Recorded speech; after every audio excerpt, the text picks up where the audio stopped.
গেছি। আরে ভাইপোকে বলছি, সুপ্রিম কোর্টে কোথায় বলেছে যে এসআইআর শুনানিতে ডাকা যাবে না?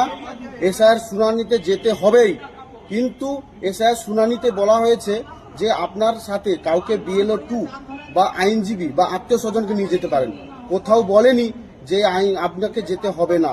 এইসব ভুলভাল বলে বাজার গরম করার চেষ্টা করবেন না আপনি, আর করেও কিছু লাভ হবে না।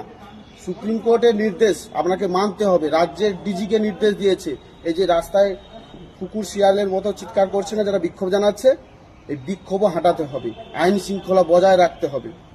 আপনাদের বাংলাদেশিদেরকে বলতে চাই, আপনারা যতই চিৎকার করুন না কেন, এই পিসি ভাইপো বাঁচাতে পারবে না।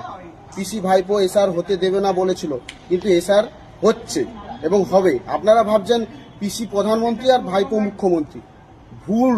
আপনার ধারণটা ভুল। ভারতবর্ষের প্রধানমন্ত্রীর নাম নরেন্দ্র মোদীজি। তিনি ছেড়ে কথা বলেন না, অন্যায়ের প্রতি রুখে দাঁড়ান এবং বাংলাদেশিদেরকে ওই বাংলাদেশ পাঠিয়ে ছাড়বে।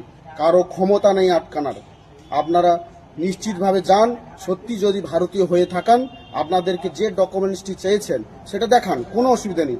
আমাকেও ডেকেছিল, আমি দেখিয়েছিলাম। কিন্তু আপনারা যদি বাংলাদেশি হয়ে থাকেন, কোনোভাবে আপনাকে আটকাতে পারবে না।